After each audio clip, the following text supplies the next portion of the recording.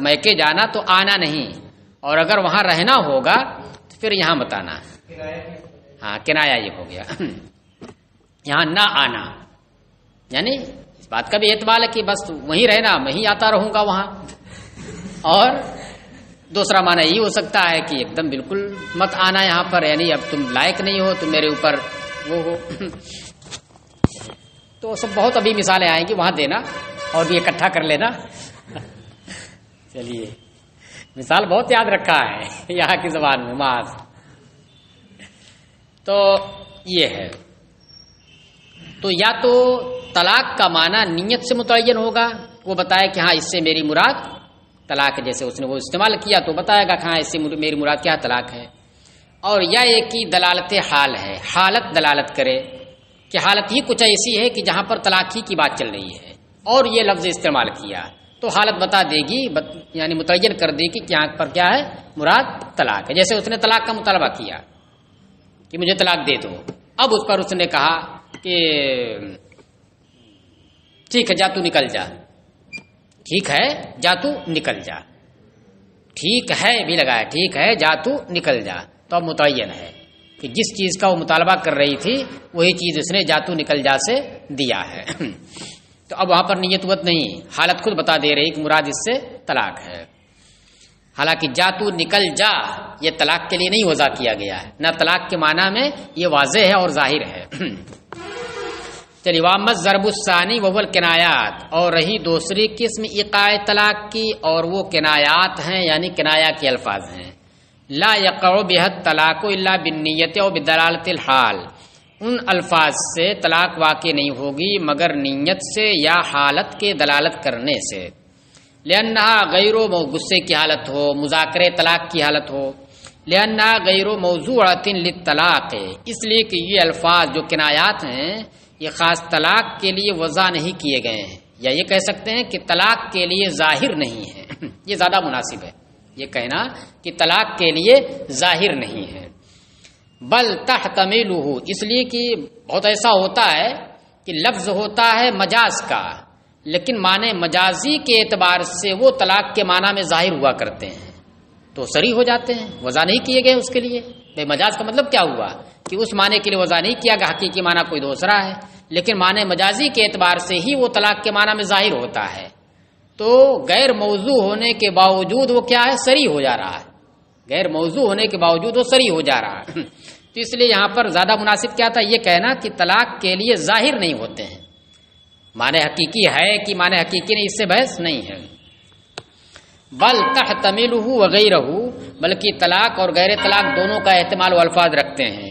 فلا بد من التعیین او دلالتہ، لہذا تعیین ضروری ہے نیت کے ذریعے یا دلالت حال کے ذریعے، تعیین ضروری ہے نیت کے ذریعے تعیین کرے، یا ایک حالت کی دلالت ضروری ہے کہ حالت دلالت کرے کہ اس سے مراد طلاق ہے۔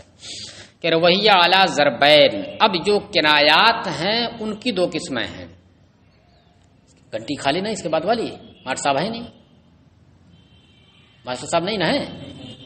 چلیے وہی اعلیٰ ضربین، اور اس کی دو قسمیں ہیں، کنایات کی اب دو قسمیں ہیں، منہا ثلاثۃ الفاظ، وہ اس اعتبار سے کہ کنایات میں سے کچھ الفاظ کنایات ایسے ہیں کہ کہے تو جاتے ہیں کنایات، لیکن ان سے جو طلاق واقع ہوتی ہے وہ طلاق رجعی واقع ہوتی ہے۔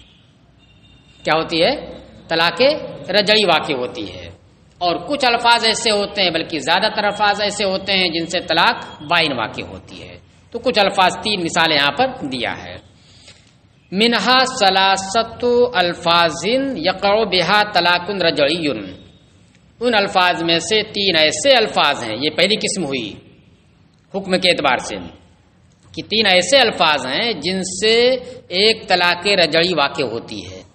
ولا تقع بہا الا، ایک طلاق رجعی واقع ہوتی ہے اور ایک ہی واقع ہوتی ہے، ولا تقع بہا الا واحدۃ، وہی قولہ اعتدی واستبرئی رحمک وانت واحدۃ۔ دیکھیے اعتدی اس نے استعمال کیا، کنایا کا لفظ ہے، طلاق بھی واقع ہو سکتی ہے اور نہیں بھی واقع ہو سکتی ہے۔ طلاق مراد اگر ہے تو طلاق واقع ہو جائے گی، کون سی طلاق واقع ہوگی؟ رجعی واقع ہوگی، بائن نہیں۔ اسی طرح استبرئی میں بھی اگر نیت طلاق کی اس نے کر لیا تو طلاق رجعی واقع ہوگی، اور تیسرے والے جملے میں بھی ایک ہی طلاق واقع ہوگی اور وہ بھی رجعی واقع ہوگی اگر نیت کرے گا یا دلالت حال ہو وہاں پر، اور نہیں تو پھر جو معنی وہ لے گا، دوسرا معنی جس کا احتمال ہے وہ معنی ہو جائے گا۔ دیکھیے اب سنیے کیسے ہے، تو اس کا مطلب کیا ہوا کہ یہ معنی طلاق کا بھی احتمال رکھتا ہے اور غیر طلاق کا بھی احتمال رکھتا ہے، تو دونوں کو دکھائیں گے ہر ایک میں۔ دیکھیے اس اعتبار سے معنی طلاق ہے اور اس اعتبار سے معنی طلاق نہیں۔ اعتدی مفعول اس نے بتایا میری مراد اعتدی نعمت اللہ، کہ تم اللہ کی نعمتیں شمار کرو اپنے اوپر جو تم پر کی ہے، یا میرے احسان تم شمار کرو جو میں نے تمہارے اوپر کیے، یہ بھی ہو سکتا ہے۔ اور اعتدی کا وہ معنی بھی ہو سکتا ہے کہ نکاح سے رکنے کی جو مدت ہے وہ تم شمار کرو، آئندہ نکاح کرنے سے جو ایک مدت مقرر کی ہے رکنے کی شرع نے، اس کو اب تم گنو ایک ایک کر کے، یعنی عدت شمار کرو۔ یہ معنی اگر لے گا تو پھر عدت شمار کرنا یہ طلاق کا ثمرہ ہے نا، پہلے طلاق واقع ہوگی، لہذا جب یہ معنی لے گا تو یہ معنی اس بات کا مقتضی ہے کہ وہاں پر طلاق مانی جائے، تو طلاق اقتضاءً ثابت ہوگی۔ تو اس کا مطلب کیا ہوا؟ انت طالق فاعتدی، یہ معنی ہوگا۔ تو انت طالق یہ وہاں پر کیا ہوگا؟ اقتضاءً ثابت ہوگا، اور انت طالق جب اقتضاءً ثابت ہوگا تو طالق سے کیا ہوتا ہے؟ طلاق رجعی واقع ہوتی ہے۔ اور اسی طریقے سے استبرئی رحمک، ایک معنی تو وہی جو اعتدی کا ہے، بس فرق کیا ہو گیا کہ اعتدی کا جو ثمرہ ہے، جو مقصد ہے اعتداد کا، وہ اس میں استعمال کیا ہے۔ بھائی عدت شمار کرنے کا کیا مقصد ہے؟ یہی نا مقصد ہے کہ رحم اس کا خالی ہو جائے، تو اس نے وہ نہ استعمال کر کے اعتداد کا لفظ استعمال نہ کر کے وہ لفظ استعمال کیا جو اعتداد سے مقصود ہے، تو بات وہیں پر پہنچے گی، عدت ہی پر پہنچے گی، اور جب عدت پر پہنچے گی تو عدت کیا ہے؟ اعتداد کیا ہے؟ یہ طلاق کا مقتضی ہے، تو پھر وہاں پر طلاق کیا اقتضاءً ثابت ہوگی، تو یہ اسی کی منزل میں ہو جائے گا بس، مگر ایک واسطے سے۔ پہلا والا کیا ہے؟ واسطہ بیچ میں نہیں ہے، اور اس میں کیا ایک واسطہ ہو گیا، اعتداد پر لے جائیں گے، استبراء کو اعتداد پر لے جائیں گے، پھر اعتداد مقتضی ہوگا انت طالقن کا، تو طلاق رجعی واقع ہوگی۔ اس معنی کے اعتبار سے طلاق واقع ہوگی اور طلاق رجعی واقع ہوگی، لیکن دوسرا معنی اس میں بھی ہے۔ دوسرا معنی کیا ہے کہ اس لفظ سے طلاق یہ مراد نہیں ہے کہ میں نے طلاق دے دی ہے اب تم کیا کرو اپنا رحم خالی کرو، نہیں، بلکہ میرا آئندہ طلاق دینے کا ارادہ ہے، تم اپنا رحم صاف کرو تاکہ سنت کا زمانہ آئے، یہ کہا ہے طلاق کے لیے جو سنت کا زمانہ ہے وہ آ جائے تو میں تمہیں طلاق دوں، ابھی دی نہیں میں نے، تو استبرئی رحم کے یعنی تو حیض سے پاک ہو جا، استبراء رحم ہو جائے، سنت کا زمانہ جو طہر کا وہ آ جائے تو میں تمہیں طلاق دوں، تو اب طلاق واقع ہوگی استبرئی رحم کے سے نہیں نا واقع ہوگی، اب اس کے بعد جب دے گا تب واقع ہوگی۔ وانت واحدتن، انت واحدتن، تو اس میں ایک معنی تو وہی ہے کہ تو ایک ہے یعنی میرے پورے خاندان میں ایک پیس ہے، یا میرے نزدیک ایک ہی ہے، میری اور کوئی بیوی نہیں ہے، تو طلاق نہیں ہوگی. اور دوسرا معنی کیا ہے؟ انت طالقن تطلیقتن واحدتن، انت طالقن تطلیقتن واحدتن. اب آپ کہیں گے واحدتن نہ بن رہا ہے، اور جملہ کون سا استعمال کیا ہے؟ واحدتن کا استعمال کیا ہے، تو پھر یہاں پر کیسے ہوگا؟ نہیں بات سمجھ میں آئی. انت واحدتن، تو ایک ہے، مبتدا اور خبر ہو گئی نا. تو ایک ہے یعنی میرے نزدیک بس ایک ہی ہے، یا میرے خاندان میں میری قوم میں تو ایک ہی ہے، تو طلاق واقع نہیں ہوگی. اس کی تعریف کر رہا ہے، اس کی تعریف کرنا ہے. اچھا مذمت بھی ہو سکتی ہے جہاں جیسا موقع ہو. تو ہی ایک ہے جس نے پورے خاندان کو بگاڑ کر کے رکھ دیا ہے، تو یہ کیا مذمت ہو گئی؟ مگر طلاق نہیں ہوگی اس سے. یا تعریف پر محمول کر دیجئے، تو ہی ایک ہے کہ جس نے پورے خاندان کو سجا کر کے رکھ دیا ہے، میرے پورے گھر کو سجا کر کے رکھ دیا ہے، تو تعریف ہو جائے گی، مگر طلاق اس میں بھی نہیں ہوگی. دوسرا کیا ہے؟ طلاق کا جو پہلو ہے اطہر، وہ یہ ہے کہ انت طالقن واحد، انت واحدتن کا مطلب کیا ہے؟ انت طالقن تطلیقتن واحدتن. تو اس بات کا بھی احتمال ہے، تو طلاق واقع ہو جائے گی، طلاق رجعی ہوگی اور ایک ہوگی. کیا ہوگی؟ طلاق واقع ہوگی، طلاق رجعی ہوگی اور ایک واقع ہوگی. لیکن آپ کے ذہن میں یہ چیز گردش کر رہی ہوگی آخر ایسا کیسے، جب اس نے لفظ واحدتن استعمال کیا ہے اور آپ جب اس کی وضاحت کر رہے ہیں تو اس وضاحت میں واحدتن بن رہا ہے، کیوں آپ نے بدل دیا اعراب کو؟ واحدتن کیسے ہو گیا؟ وہ واحدتن تو اس نے کہا نہیں ہے، واحدتن کہا ہوتا تو پھر آپ یہ توجیہ کرتے، لیکن واحدتن جب کہا نہیں، واحدتن کہا ہے، تو ایسی توجیہ کیجئے کہ طلاق کی صورت بھی بنے اور واحدتن برقرار رہے. تو کہہ رہے ہیں کہ دیکھیے اس بات کا بھی احتمال ہے اگرچہ اس نے واحدتن استعمال کیا ہے، کیونکہ جو عوام ہیں وہ وجوہ اعراب کا لحاظ نہیں کرتے ہیں، کچھ کا کچھ بھی بولتے رہتے ہیں. ہم ہی لوگ بولتے رہتے ہیں، اپنی اردو زبان میں بولتے رہتے ہیں، دیہاتی لوگ بولتے رہتے ہیں. اعتبار کرتے ہیں، تذکیر و تانیث کا اعتبار کرتے ہیں، واحد جمع کا اعتبار کرتے ہیں. ایک لوگ آ رہے ہیں، بتائیے یہ کوئی بات ہوئی؟ اب آپ کوئی لوگ استعمال کیا ہے، ہرگز ایک نہیں ہو سکتا، یہ کئی ایک ہیں. تو اب آپ کہیں گے کہ نہیں ایک نہیں ہے، کہنا پڑے گا نا ایک ہے، لحاظ نہیں کرتے لوگ ایک لوگ. اب عام بہت چل رہا عام طور سے، لگتا ہے کچھ دنوں کے بعد یہ فصیح ہو جائے گا. ایک لوگ آ رہے ہیں، ایک صاحب کے بجائے ایک لوگ کہتے ہیں، یا ایک فرد آ رہے ہیں کہنے کے بجائے ایک لوگ کہتے ہیں. خاص کر ہندی جو طبقہ ہے وہ جو ہے ایک لوگ کہتے ہیں، ایک لوگ، دو لوگ، تین لوگ، عجیب بات ہے. چلیے، تو اسی طرح تذکیر و تانیث میں بھی کوئی فرق نہیں کرتے ہیں عوام، اور جو خواص ہیں ان سے بھی کہیں کی گڑبڑ ہو جاتی ہے. ایسا نہیں کہ ان سے نہیں ہوتی ہے، انسانی ہے. تو عوام میں زیادہ یہ چیز ہے کہ وہ اعراب کا اعتبار نہیں کرتے ہیں، کچھ بھی بولتے رہتے ہیں. آپ کبھی عربی تقریریں سنیے تو آپ کو لگے کہ ہاں یار اس سے زیادہ اچھا، اس سے صحیح تو ہم ہی بول لیں گے. کیوں بول لیں گے؟ اس لیے کہ ہم قاعدے اور ضابطے سے بولتے ہیں. ہم قاعدے، اور ہم کبھی ضرب تو زیدن نہیں کہیں گے. کہیں گے ضرب تو زیدن ہم نہیں کہیں گے، ہمارے اس پر بہت شاک گزرے گا ضرب تو زیدن کہنا. بتائیے میں نے زید کو مارا اور میں کیا کہہ رہا ہوں کہ زید نے مجھ کو مارا ہو جا رہا. لیکن عوام ہیں ان میں بول سکتے ہیں، وہ کچھ بھی بول سکتے ہیں.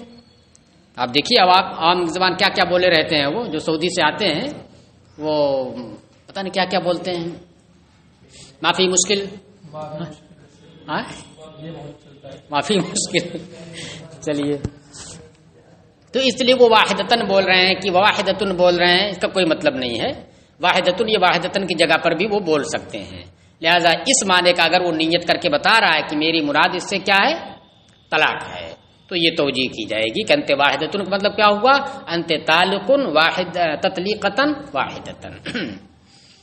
ہاں، بعض مشائخ نے یہ کہا کہ نہیں، اگر وہ واحدتن استعمال کیا ہے جب تو طلاق کی نیت صحیح ہوگی، اور اگر واحدتن اس نے استعمال کیا ہے تو طلاق کی نیت بھی کرے گا تو نیت صحیح نہیں ہوگی، کیونکہ واحدتن یہ طلاق کی صورت نہیں بنتی واحدتن سے، ہے نا. اور ایک صورت کیا ہے؟ وقف کرے، انت واحدہ وقف کر دیا، تو واحدہ میں دونوں نا احتمال ہے، واحدتن بھی ہو یا واحدتن بھی ہو. تو اس میں بعض مشائخ کہتے ہیں کہ نہیں، اس صورت میں اس کی نیت دیکھی جائے گی.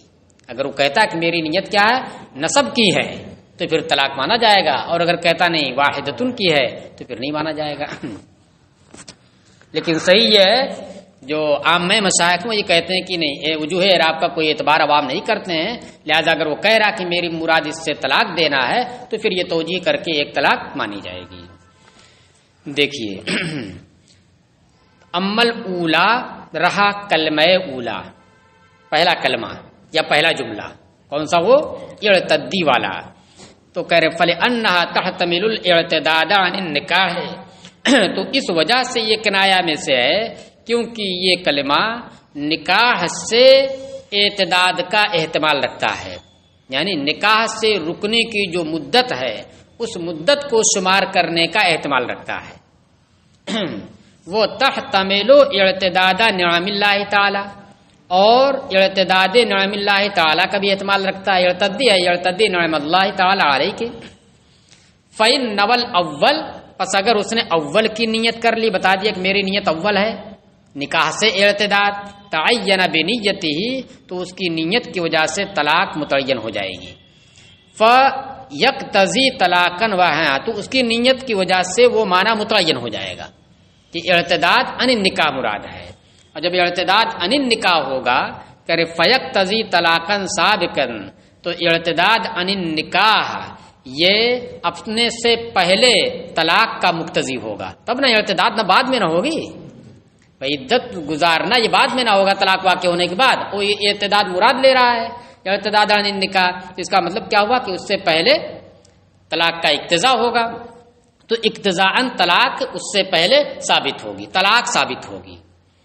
والطلاق یعقب الرجعۃ، اور طلاق یہ اپنے بعد رجعت کی گنجائش لاتا ہے، یعنی طلاق رجعی ہوتی ہے۔ واما الثانیۃ، اور رہا دوسرا والا کلمہ استبرئی رحمک، فلانھا تستعمل بمعنی الاعتداد، تو اس وجہ سے کہ اس کا بھی استعمال اعتداد کے معنی میں ہوتا ہے۔ کیسے اعتداد کے معنی میں ہوگا استبرئی رحمک کا؟ لأنہ تصریح بما هو المقصود منہ، کیونکہ استبرئی رحمک کا لفظ یہ تو اس بات کی تصریح ہے، وضاحت ہے کہ جو اعتداد سے مقصود ہے۔ عدت شمار کرنے سے کیا مقصود ہے؟ عدت گزارنے سے مقصود ہے نا کہ رحم خالی ہو جائے، تو اسی کی تو وضاحت اس میں کی ہے، تو وہیں پہنچا دیا اس نے اس کو۔ فکانہ بمنزلتہ، لہذا یہ یعنی استبراء رحم یہ جو ہے اعتدی کی منزل میں ہو گیا، اور جب اعتدی کی منزل میں ہو گیا تو جیسے اعتدی مقتضی طلاق سے سابق تھا اسی طریقے سے یہ بھی مقتضی طلاق سابق ہوگا، تو جیسے وہاں پر طلاق سابق رجعت لائے گا ویسے یہاں پر بھی طلاق سابق رجعت لائے گا۔ وتحتمل الاستبراء، اب دوسرا معنی کیا ہے کہ جس سے طلاق واقع نہ ہو، کہہ رہے ہیں اور اس بات کا بھی لفظی ترجمہ ہوگا اور استبراء کا بھی احتمال رکھتا ہے، اس لیے تاکہ وہ اسے طلاق دے۔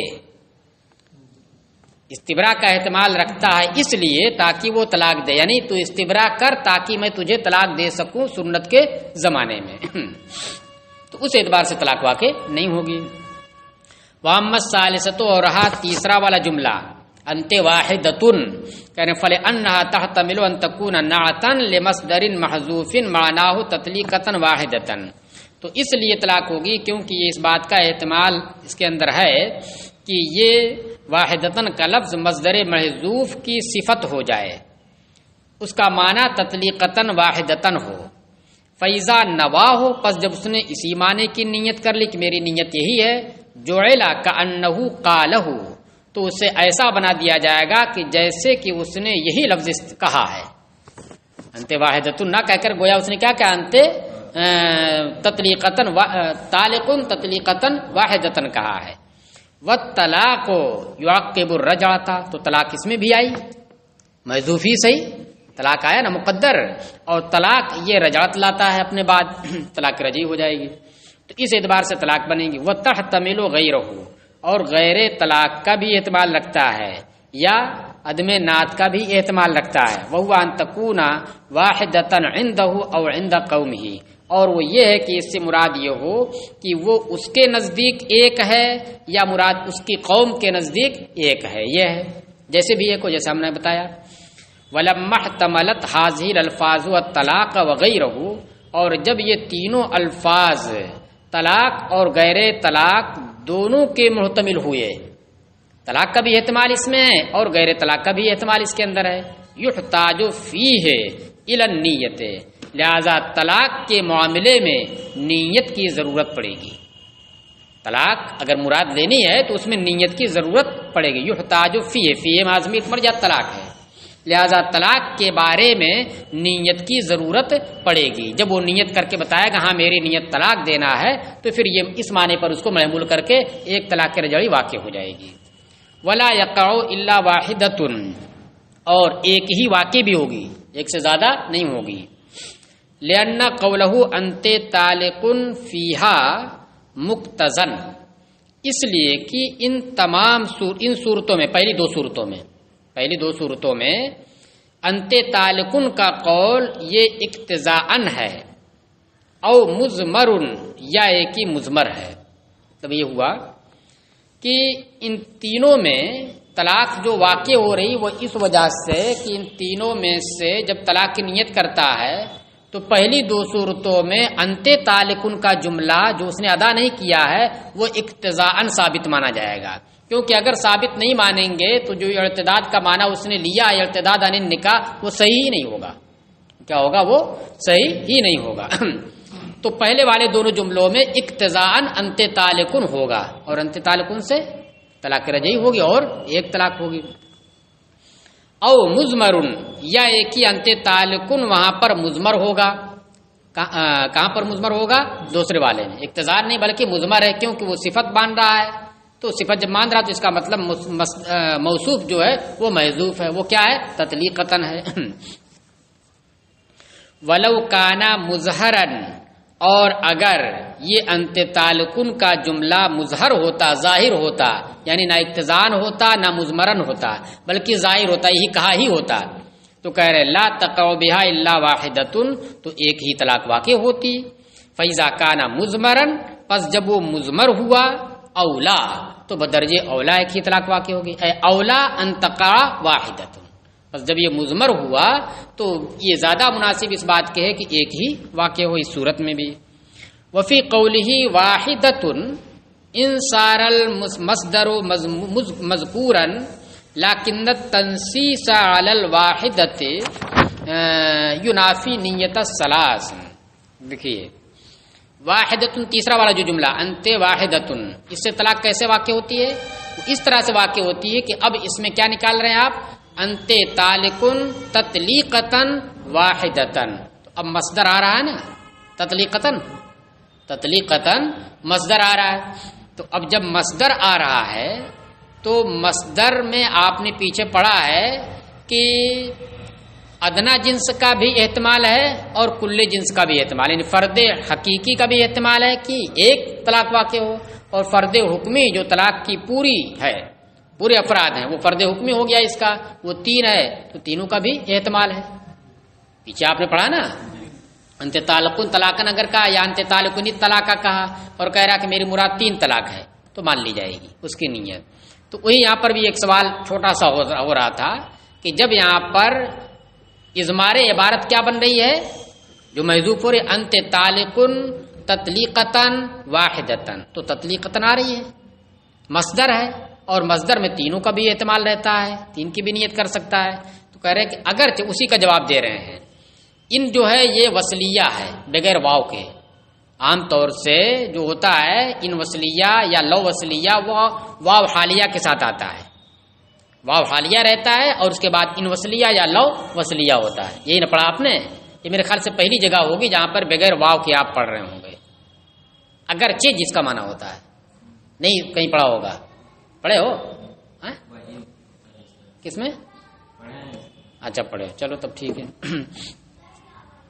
تو یہ کہہ رہے ہیں اور اس کے قول واحدۃن میں ان صار المصدر، ترجمہ کیا ان صار المصدر مذکورا لیکن التنصیص علی الواحدۃ ینافی نیت الثلاث، کہہ رہے ہیں اس میں اگرچہ مصدر مذکور ہو رہا ہے لیکن واحدہ کی صراحت، واحدہ بھی تو اس کے ساتھ لگ رہا ہے، واحدہ کی صراحت یہ تین کی نیت کے منافی ہے، کوئی یہ نہیں کہہ سکتا کہ تطلیقتاً جب مصدر ہے تو تین کی نیت کر لے، بھائی تین کی نیت کیسے کرے گا جب آگے واحدتاً کہہ رہا ہے وہ، تو نیت کیسے کرے گا؟